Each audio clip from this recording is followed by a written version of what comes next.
My name is Raymond Shook. This is week 5 of FTE 217. Instructor's name, Camille Long. Today's date is February 18th, 2024. We're going to be going over the dry function check. We're going to test fire it with dummy rounds. Going to explain what we'd be looking for in a live fire check. We're going to assess the feeling of the trigger and whether or not I like it. We're going to go over barrel length and how to measure it. We're going to go over how to measure twist rate. We're going to go over the headspace with the go and no-go gauge and what we're looking for. And we're also going to be going over firing pin protrusion. All right, on the dry function test, we're going to charge it. We're going to ensure that everything is clear of ammunition, workspace is clear of ammo, of live ammo. We're going to look in, it's clear. I'm going to take my pencil. We're clear. We're going to close the chamber. Firearm is on safety.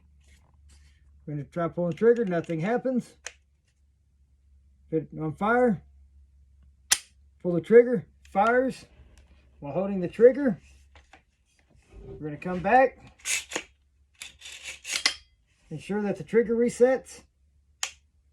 There's a click. Go back on safe. Pull trigger, nothing happens. All right, we're going to do the test with dummy rounds. Firearm's clear of ammunition. I have dummy rounds. We're going to start by loading. We are then going to feed, chamber, and lock. Firearm is on safe. We're going to pull the trigger, fire, unlock, extract, eject. We're going to go through it again. Feeding, chambering, locking, trigger reset. All right, if we're doing a live fire test, I'd be looking for a proper firing pin indentation, ensuring that the rounds fire correctly, that the rifle cycles correctly, it ejects, it feeds. I'd just be making sure that the rifle is functioning properly.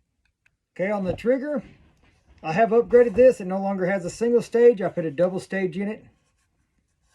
I like the double stage a little bit better for precision shooting, stuff like that. I have a dummy round loaded. I'm going to chamber. Reason I like the two-stage, you pull, takes up the slack, then just a little bit to fire. I like that feel a lot better. It's a little bit better for precision shooting. All right, to measure the barrel length, I have a rod that has a patch tip on there. You want to use that so the jag don't go down in the firing pin hole. All right, you want to take it, tape measure, and we're going to measure from the tip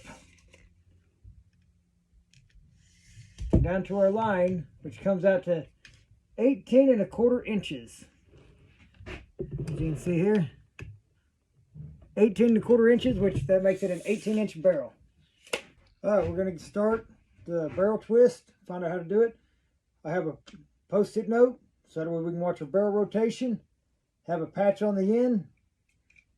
I have my pencil. We're going to start. I'm going to put the Post-it note at the 12 o'clock position up. I'm going to go in, find where it starts to twist, pull it back. I'm going to mark it. And I'm going to measure between the two lines. That comes out to 12 inches. That gives us a 1 in 12 twist. All right, we're going to talk about head spacing. We have our go and no-go gauge. We have our bolt with the ejector pulled out of it. I'll leave the extractor to hold the gauge. We're going to start out with the go gauge. We set it in there, make sure the bolt's fully extended. We're going to slide it in, and as we push, it should lock in. The back is flush. All right, we're going to remove that one. going to pop it out. We're going to put the no-go gauge in.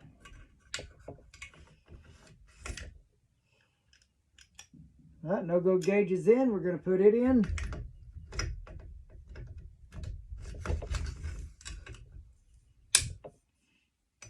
Apply pressure. It does not lock up. And see how the bolt is sticking out? Not fully closed. We are good for the no-go gauge. This rifle is properly head spaced. All right, on the firing pin protrusion, we're going to take our protrusion gauge, make sure that we have the locking nut backed off. The pin on the inside, we're going to measure this. And take it up, lock it. That gives us 6,296 thousandths, or 10 thousandths, I mean. All right, we're going to let me write that down over here. All right. We're going to take our firing pin, put it in our bolt. You can see I have the ejector out for this. We're going to take our protrusion gauge, put the longer end down. We're going to put it down in there. Oh, excuse that. We're going to take it, set it down in here. We're going to lock it in place. You can try to use that box seat a little more on camera. We're going to measure this. I'm going to have to move it out just a little, unlock it.